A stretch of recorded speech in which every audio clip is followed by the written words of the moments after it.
అందరికీ నమస్కారం. అభివృద్ధి ఈ మాట మనం రోజూ వింటూనే ఉంటాం కదా. వినడానికి చాలా సింపుల్గా అనిపిస్తుంది. కానీ ఒక్కసారి ఆలోచిస్తే అసలు దీని అర్థమేంటి? ఒక వ్యక్తికి, ఒక దేశానికి నిజమైన అభివృద్ధి అంటే ఏమిటి? రండి, ఈరోజు దీని గురించే మనం లోతుగా మాట్లాడుకుందాం. మొదట మనందరం మనల్ని మనం వేసుకోవాల్సిన ప్రశ్న ఇది: మంచి జీవితం అంటే ఏంటి? దీనికి సమాధానం మనం అనుకున్నంత సులభం కాదు. ఎందుకంటే ప్రతి ఒక్కరి దృష్టిలోనూ మంచి జీవితమంటే వేరేలా ఉంటుంది. ఒక ఉదాహరణ చూద్దాం. భూమి లేని ఓ పల్లెటూరి కూలీని అడిగితే ఆయన దృష్టిలో అభివృద్ధి అంటే ఏంటి?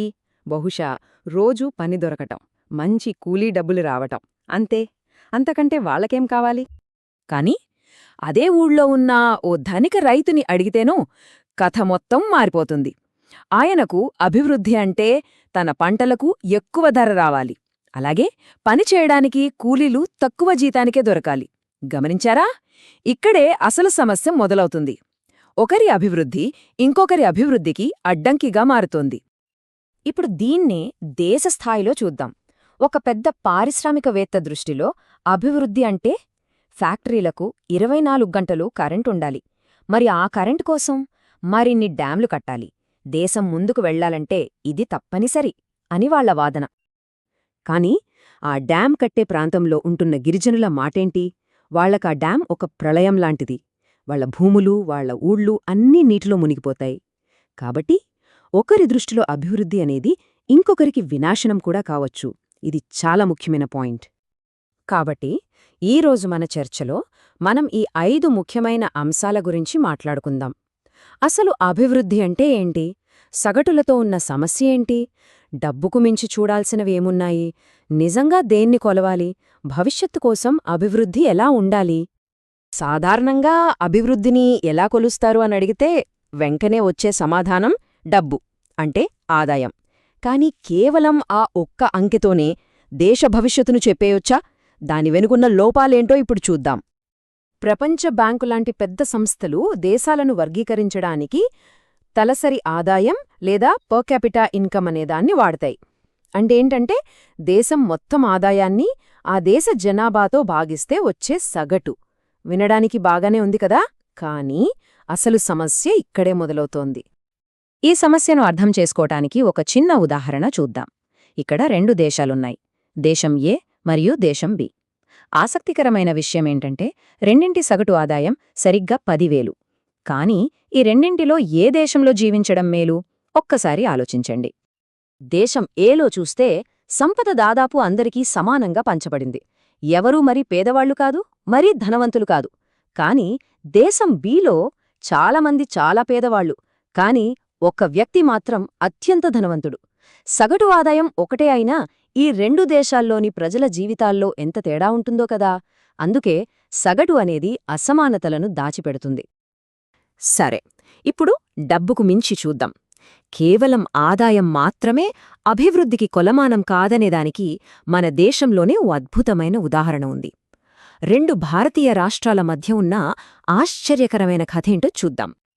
ఇక్కడ మనం హర్యానా, కేరళ రాష్ట్రాలను పోల్చి చూస్తున్నాం. 2018-19 లెక్కల ప్రకారం తలసరి ఆదాయంలో హర్యానానే ముందుంది. వాళ్ల ఆదాయం 2,36,147 రూపాయలైతే కేరళ ఆదాయం 2,04,105 రూపాయలు. సో ఈ ఒక్క నంబర్ చూస్తే హర్యానానే ఎక్కువ అభివృద్ధి చెందిన రాష్ట్రం అనిపిస్తుంది. కరెక్టేనా? కానీ కథలో అసలు ట్విస్ట్ ఇక్కడే ఉంది. వేరే ముఖ్యమైన విషయాలు చూస్తే పరిస్థితి పూర్తిగా తలక్రిందులవుతుంది. ఉదాహరణకు శిశు మరణాల రేటు.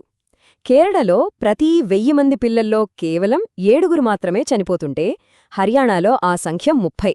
ఇక అక్షరాస్యతలో కూడా కేరళ 94%తో ఎంతో ముందుంది. దీన్ని బట్టి ఏమర్థమవుతోంది? డబ్బు మాత్రమే అభివృద్ధి కాదని. అంటే మనం నేర్చుకోవాల్సిన ముఖ్యమైన పాఠం ఒకటుంది. మన జేబులో ఉన్న డబ్బుతో మనకు కావలసిన ప్రతిదాన్ని కొనలేం. ఉదాహరణకు కాలుష్యం లేని వాతావరణాన్ని కాని, కల్తీ లేని మందులను కాని, లేదా అంటువ్యాధుల నుంచి రక్షణను కాని డబ్బుతో కొనడం సాధ్యం కాదు. వీటికి సామూహికంగా ప్రభుత్వాలు కల్పించే సౌకర్యాలు చాలా అవసరం. అయితే మరి ఆదాయం కాకపోతే అభివృద్ధిని కొలవడానికి ఇంతకన్నా మంచి మార్గమేది? ఇక్కడే మనకు మానవ అభివృద్ధి సూచిక అంటే హ్యూమన్ డెవలప్మెంట్ ఇండెక్స్ లేదా హెచ్డిఐ పరిచయమవుతుంది. ఈ మానవ అభివృద్ధి సూచిక అనేది ముఖ్యంగా 3 స్తంభాల మీద ఆధారపడి ఉంటుంది. మొదటిది ఆరోగ్యం, అంటే ప్రజల సగటు ఆయుర్దాయం. రెండవది విద్య, అంటే ప్రజలు ఎంతవరకు చదువుకున్నారు అనేది. ఇక మూడవది జీవన ప్రమాణం, అంటే తలసరి ఆదాయం. చూసారా, ఆదాయం ఇక్కడ ఒక భాగం మాత్రమే. ఈ హెచ్డిఐ రిపోర్ట్ ప్రకారం మన దేశం మన పొరుగు దేశాలతో పోలిస్తే ఎక్కడుందో చూస్తే కొన్ని ఆశ్చర్యకరమైన విషయాలు తెలుస్తాయి. చూడండి, మనకన్నా చిన్న దేశమైన శ్రీలంక ర్యాంక్ 73 అయితే మన ర్యాంకు 130. ఇంకా చెప్పాలంటే బంగ్లాదేశ్, నేపాల్ లాంటి దేశాలు ఆదాయంలో మనకంటే చాలా వెనుకబడి ఉన్నా కూడా ఆయుర్దాయం విషయంలో మనకంటే మెరుగ్గా ఉన్నాయి. ఇది ఖచ్చితంగా ఆలోచించాల్సిన విషయం. ఇప్పటివరకు మనం మాట్లాడుకున్నదంతా ప్రస్తుత అభివృద్ధి గురించి. కానీ ఇప్పుడు మనం అడగాల్సిన అతి ముఖ్యమైన ప్రశ్న, మనం సాధిస్తున్న ఈ ప్రగతి భవిష్యత్తులో కూడా నిలబడుతుందా? మన అభివృద్ధి సుస్థిరమైనదేనా కాదా అని తెలుసుకోవడానికి 2 ఉదాహరణలు చూద్దాం. మొదటిది భూగర్భ జలాలు. గత 20 ఏళ్లలో మన దేశంలో 300 జిల్లాల్లో నీటి మట్టం 4 మీటర్ల కన్నా ఎక్కువ పడిపోయింది. అలాగే ముడి చమురు. ఇది పునరుత్పాదకం కాని వనరు, అంటే వాడితే అయిపోతుంది, మళ్లీ తయారు కాదు. అంచనాల ప్రకారం ప్రస్తుతం మనం వాడుతున్న వేగంతోనే వాడితే ప్రపంచంలో ఉన్న ముడి చమురు నిల్వలు ఇంకో 50.2 సంవత్సరాల లోపే పూర్తిగా ఖాళీ అయిపోతాయి. ఒక్కసారి ఆలోచించండి, కేవలం 50 సంవత్సరాలు. ఇక్కడ ఒక అద్భుతమైన కొటేషన్ ఉంది. మనం ఈ ప్రపంచాన్ని మన పూర్వీకుల నుండి వారసత్వంగా పొందలేదు, మన పిల్లల నుండి మనం అప్పుగా తీసుకున్నాం. ఎంత అద్భుతమైన మాట కదూ! ఇది మన బాధ్యతను గుర్తుచేస్తుంది. కాబట్టి ముగింపుగా మనం చెప్పుకోవాల్సింది ఇదే: నిజమైన అభివృద్ధి అంటే కేవలం ఆదాయం కాదు, అది తరతరాలుగా మానవ జీవితాలను మెరుగుపరచడం గురించి. మంచి ఆరోగ్యం, మంచి విద్య, సురక్షితమైన భవిష్యత్తు. అయితే ఇప్పుడు అసలైన ప్రశ్న మిగిలి ఉంది. మనం ఎలాంటి అభివృద్ధిని ఎంచుకోబోతున్నాం? దీని గురించి మనందరం ఆలోచించాలి.